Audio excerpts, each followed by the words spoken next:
Keir Starmer is apparently threatening to give everybody a respect order that has signed the petition. That's the big thing to do, admit it, and back down. If he wants to know what Conservatives would do, he should resign and find out. I'm the one asking the questions. There's a petition out there, 2 million people asking him. Petition that's currently Your approval online ratings have dropped. 1.9 people who want the election to go again. Look, I remind myself that very many people didn't vote Labour at the last election. I'm not surprised that many of them want a rerun. That isn't how our system works. There will be plenty of people who didn't want us in the first place.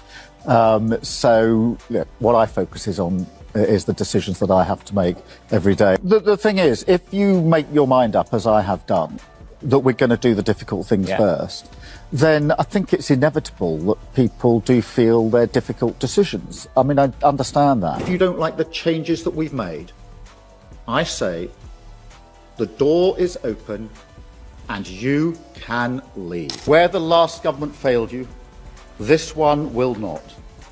They drove immigration numbers up. We will get them down. They left the NHS flat on its face. We will get it standing tall again. They made you poorer.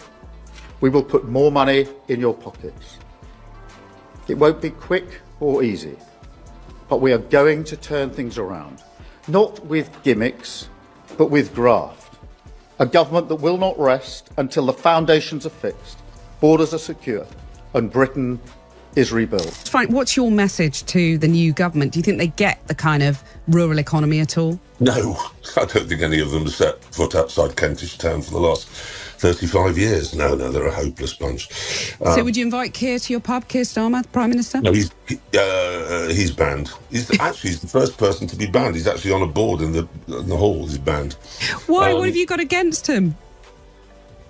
Hello? Clarkson, who has deep roots in rural Britain, didn't hesitate to speak out against government policies, especially the controversial inheritance tax plan. British politics. Like this one, don't forget to like the video. I'm surrounded by farmers, plasterers, brickies, butchers. All I hear is too much immigration. If they say this, or march, they're branded far-right extremists or racist. Most of them aren't, Clarkson said, voicing the frustration of those who felt sidelined by political elites. Farmers, already disillusioned with Starmer's policies, saw them as a direct threat to the survival of their family-run farms. Clarkson, a longtime advocate for rural communities, amplified their concerns, criticizing a government that seemed to prioritize everything except the very people who put food on the nation's table. If she wanted to get me and Dyson and all the investment bankers, she could have used a sniper's rifle. What she actually used was a blunderbuss, and she's hit everybody here. Now, I believe DEFRA knows they've made a mistake. We've now got to convince Rachel Reeves that she's made a mistake. So what needs to happen now? If you're big, you'll admit you made a mistake and back down. And if we all carry on signing the petition, we can be arrested because it's antisocial. But Clarkson's role soon grew beyond simply supporting farmers. He became the voice of an alienated population, those who felt ignored by a government more focused on political maneuvering than solving real-world problems. The tipping point came when the government proposed an inheritance tax on family-run farm estates. This move sparked widespread protests, with Clarkson leading the charge and speaking up for those who felt abandoned by an indifferent government. His blunt and unapologetic style resonated not just with farmers, but with many across the nation who were struggling with the rising cost of living and felt unheard by the political elite. It's 2 million people out of hand straight away. I think it comes across as arrogant, and I think that's what has resonated with a lot of people out there, and that's why they are online signing this petition. The lawyers was told to get into power. Surely there should be questions asked. Which lie in particular has upset you? Well, there's a few to be truthful. The national insurance, that's going to hit businesses hard. Energy prices? Energy prices are a major thing, especially for the pub trade. That hits us hard. At the end of the day, nobody's going to come sit in the cold pub. The heating's got to be on constant. But with that rising NI, we're going to have to pass that on. I think what they should be doing is being transparent with the public. Clarkson didn't stop at defending farmers. He widened his criticism to expose the government's broader failures, attacking the hypocrisy of taxing British farmers while subsidising agriculture abroad. He also condemned the government's neglect of pensioners who struggled to heat their homes during the winter. Amid a string of national crises, Clarkson emerged as a rallying voice for those who felt abandoned by those in power. His influence grew alongside his sharp criticism of a government increasingly out of touch with the public's needs.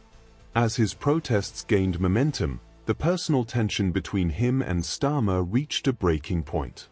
Once politically neutral, Clarkson made a bold symbolic move. He banned Keir Starmer from entering his pub. Keir Starmer, James May, Matty Hornby, you're all banned. So would you invite Keir to your pub, Keir Starmer, the Prime Minister? No, he's banned. He's the first person to be banned. He's actually on a board in the hall. He's banned. This wasn't just a minor incident. It was a direct rejection of Starmer's leadership and his policies. It sent a loud, unmistakable message. Starmer's failure to listen to ordinary citizens, especially in rural Britain, had cost him the support of figures like Clarkson, who had once remained more politically neutral. The snub quickly became headline news, shining a spotlight on the deepening personal and political rift between Clarkson and Starmer. What had begun as opposition to a single policy, the inheritance tax, had now grown into something far bigger, a wave of public frustration aimed at a government increasingly seen as out of touch with the people it was supposed to serve. As petitions for a new election gained momentum, Starmer's reaction only fueled the fire. Rather than acknowledging the millions calling for change, he chose to mock their concerns, brushing off the mounting unrest as though it didn't matter. That arrogance only made the anger spread faster. Last night, a petition was launched calling for a general election on the basis that Labour have broken promises and done things they never ever said they'd do. Its kind of trust is breaking down. Well, unbelievably, it's already on 750,000 signatures. Even Elon Musk has been talking about it. I've never seen a petition go this quickly. Let me ask you, do you think there should be a general election because of what Labour have done? The petition, which began as a simple call for a new election, quickly turned into a powerful symbol of public frustration with Starmer and the Labour leadership. Within weeks, nearly 3 million people had signed it. But it was no longer just about the inheritance tax. It had evolved into a united rejection of the government's entire approach to leadership.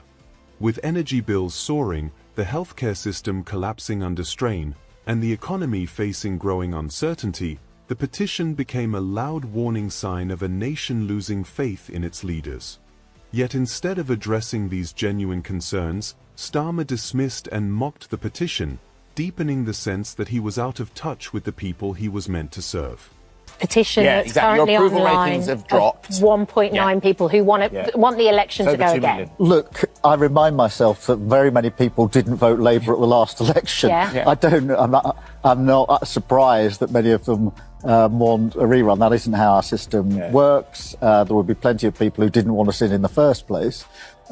So what I focus on is the decisions that I have to make every day. The thing is, if you make your mind up, as I have done, that we're going to do the difficult things first, then I think it's inevitable that people do feel they're difficult decisions. I mean, I understand that. If you don't like the changes that we've made, I say the door is open and you can leave. His dismissive attitude only made things worse. By treating the petition and protests as unimportant, he revealed just how out of touch his leadership had become with the public. The more he ignored people's frustrations, the more they grew. As protests spread and the petition gathered even more support, Starmer found himself increasingly isolated. His approval rating sank, and even some of his former supporters began to question whether he was fit to lead. At this point, the backlash was impossible to ignore. The real question was no longer whether Starmer could survive the storm, but how long he could cling to power in the face of such widespread dissatisfaction. Where the last government failed you, this one will not. They drove immigration numbers up. We will get them down. They left the NHS flat on its face. We will get it standing tall again. They made you poorer. We will put more money in your pockets. It won't be quick or easy, but we are going to turn things around, not with gimmicks, but with graft. A government that will not rest until the foundations are fixed, borders are secure, and Britain is rebuilt. Jeremy Clarkson, known for his outspoken views, had evolved into more than just a critic of government policies. He had become the face of a national movement, representing millions who felt abandoned by a government that no longer listened to their needs. If I may, with a message to the government, I do. Not a shouty one, it's this. For the sake of everybody here, and for all the farmers who are stuck at home today, paralysed by a fog of despair over what's been foisted upon them, I beg of the government to be big, to accept that this was rushed through, it wasn't thought out, and it's a mistake. That's the big thing to do, admit it, and back down. Clarkson's relentless criticism and refusal to back down ignited a nationwide debate about the country's direction and the leadership at the top. As the petition gains momentum, the pressure on Starmer continues to mount. He now stands at a critical crossroads. Will he weather the storm and regain control, or will the growing backlash force him to face the consequences of ignoring the people's will?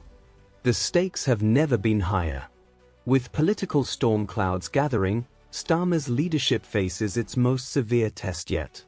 Whether he survives this crisis remains to be seen, but one thing is clear: the public is no longer silent, and the pressure will only intensify.